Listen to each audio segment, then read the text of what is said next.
என் அன்பு குழந்தையே, எல்லாமே என்னுடையதுதான் என்று நினைத்துக் கொண்டிருக்கும் மனிதர்களின் வாழ்க்கை பயணத்தில் இறுதியில் எதுவுமே உன்னுடையது கிடையாது என்பதை உணர்த்திவிட்டுத்தான் வாழ்க்கை அவர்களை விட்டு விலகி போகும்.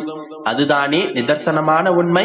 அப்படி இருக்கக்கூடிய மனிதர்களின் வாழ்க்கையில் எனக்கு இதுதான் வேண்டும் அப்பா, நான் நினைத்தது நல்லபடியாக நடத்தி கொடுங்கள் என்று என்னையே நாடி வந்திருக்கும் என்னுடைய அன்பு குழந்தையான உன்னிடத்தில் உன்னுடைய எண்ணத்தை நான் எப்படி நிறைவேற்றாமல் இருப்பேன்?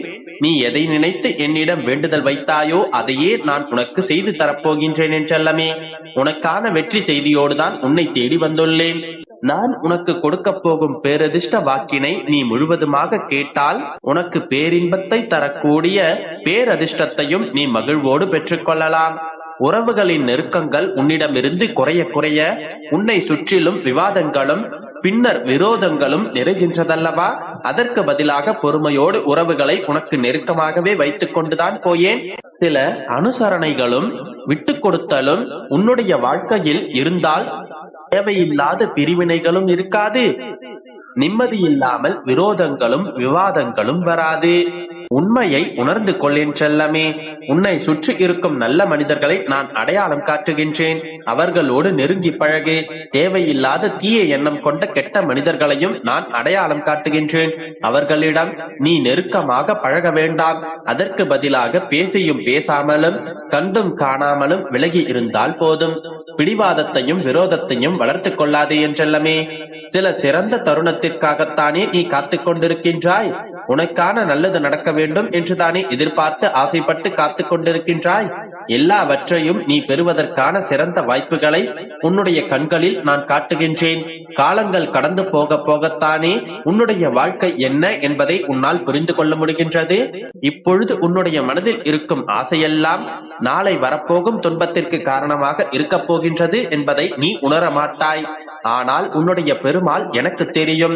எதுவாக இருந்தாலும் அளவோடு ஆசைப்படு.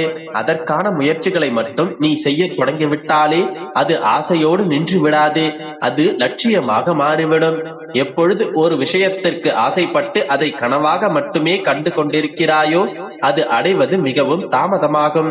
அதற்கு பதிலாக ஒரு விஷயத்தை பெற வேண்டும் என்று ஆசைப்பட்டால் அடுத்த நொடியே அதற்கான முயற்சிகளையும் செயல்களையும் செய்ய தொடங்கிவிட்டால் அது உன்னுடைய லட்சியமாக மாறிவிடுகின்றது. லட்சியம் கொண்டிருப்பவர்களுக்கு நிச்சயம் நான் துணையாய் நிற்பேன்.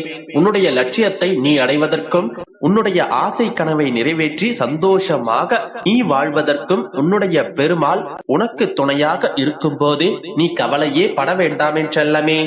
யார் ஒருவர் உன் மீது பொறாமைப்பட்டு உன்னை வீழ்த்த நினைக்கிறாரோ, உன்னுடைய வாழ்க்கையில் உன்னை தோற்கடிக்க வேண்டும் என்று ஆசைப்படுகிறாரோ அவர்தான் நிம்மதி இழந்து தவிக்கப் போகின்றார். அவரை பற்றி நீ யோசிக்கவே வேண்டாம். உனக்குள் மன அமைதியும் சகிப்புத்தன்மையும் வளர்த்துக்கொள்.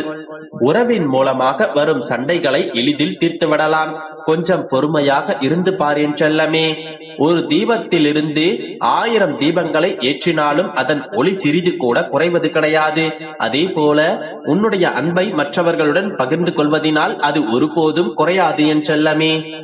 தன்னை சுற்றி இருக்கும் எல்லா மனிதர்களும் அழிவதை பார்த்து கொண்டிருந்தாலும் கூட மனிதர்கள் என்னவோ அவர்களது வாழ்க்கையை மட்டும் நிலையானது என்பது போலத்தானே அவர்களுடைய வாழ்க்கையில் கெட்ட விஷயங்களை செய்து கொண்டிருக்கிறார்கள். அப்படிப்பட்ட எண்ணம் உனக்கு வேண்டாம் என்றல்லமே. உன்னுடைய மனம் எவ்வளவு அழகானது, உனக்குள் எவ்வளவு அழகான குணங்கள் இருக்கின்றது என்பது எனக்கு தெரியும். அதை எப்போதும் உன்னிடமே வைத்துக் கொண்டால் உனக்கான நற்பலன்களையும் நன்மைகளையும் உன்னுடைய பெருமாள் நான் அமைத்துக் கொடுப்பேன். உன்னுடன் பழகும் எல்லோர் மீதும் நீ பரிதாபப்படுவது கூட ஒரு விதமான பலவீனம்தான். எல்லோர் மீதும் நீ பரிதாபப்பட ஆரம்பித்து விட்டால் யார் உண்மையானவர்கள் யார் போலியானவர்கள் என்பது உனக்கு தெரியாமல் போய்விடும். அதனால் எல்லோரிடத்திலும் பழகும் போதும் சற்று கவனமாகவே இரு. அறியாமையோடு 100 ஆண்டுகள் வாழ்வதை விட அறிவோடு ஒரு நாள் வாழ்வது மேல்தானே. பொறாமை கொண்ட சுயநலம் உள்ள அல்லது நேர்மையில்லாத ஒருவன் சிறந்த பேச்சாளியாகவும் கட்டுடலோடு இருந்தாலுமே கூட கவர்ச்சி அற்றவன் என்றுதான் நான் சொல்வேன். இந்த தீய எண்ணங்கள் எதுவும் இல்லாமல் என் அன்பு குழந்தையான நீ அமைதியோடும் பொறுமையோடும் நல்லெண்ணத்தோடும் இருப்பதால் தான் நீயே என்னுடைய கண்களுக்கு அழகான பிள்ளையாக தெரிகின்றாய். உன்னுடைய அழகான குணத்திற்கும் மனதிற்கும் நல்ல எண்ணங்களுக்குமாகவே உன்னுடைய வாழ்க்கையை நான் அழகாக அமைத்துக் கொடுக்க போகின்றேன். நம்பிக்கையோடு இரு, நல்லதே நடக்கும். என் அன்பு குழந்தையே, உன்னுடைய வருத்தங்கள் எல்லாம் மாறப்போகின்றது. உன் வாழ்வில் மகிழ்ச்சியான காலங்கள் மலரப் போகின்றது. சர்வ நிச்சயமாய் உன்னுடைய வாழ்வில் சந்தோஷ தருணம் இது. தவற விடாதே. துயரங்கள் மிகுந்த உன் வாழ்க்கையில் இனி நான் உன் அருகில் தான் அமர்ந்திருந்து உன்னை மகிழ்ச்சியான பாதையில் அழைத்துச் செல்வேன். இதோ இப்பொழுதே என்னுடைய கரங்களை பற்றிக்கொள். நாம் இருவரும் செல்லும் அந்த பாதைகளின் அழகை சொல்லும் வார்த்தைகளை நீ கேட்பாய். உன் வாழ்க்கையில் நம்பிக்கை, பொறுமை, நிதானம், சகிப்புத்தன்மை, உண்மையான அறநெறியில் வாழ்தல், புறம் பேசாமல் இருத்தல், இதை நீ கடைபிடித்தால் உன்னுடைய பாதை மேலும் சுகமான பயணமாக அமையும். நீ என்னை அழைக்கும் தருவாயில் உன் சத்தம் உன்னுடைய மனதில் இருந்து ஆரம்பிக்கும் முன்னரே நான் உன் முன்னே வந்து நிற்பேன். ஏனென்றால் என் இதயத்தில் உன்னை நான் சுமந்து கொண்டிருக்கின்றேன். உன் கனவுகள் எல்லாவற்றையும் நான் அறிவேன். அதை தகுந்த நேரத்தில் உனக்கு நிஜமாய் நினைவாக்கி தருவேன். உன்னை யார் முன்னிலையிலும் நான் தாழ்ந்து போக விட மாட்டேன். உன்னை நான் மிக விரைவில் வெற்றி என்கின்ற கிரீடத்தால் அலங்கரிக்கப் போகின்றேன். அதற்கு கொஞ்ச காலம் பொறுமையாக மட்டும் இரு.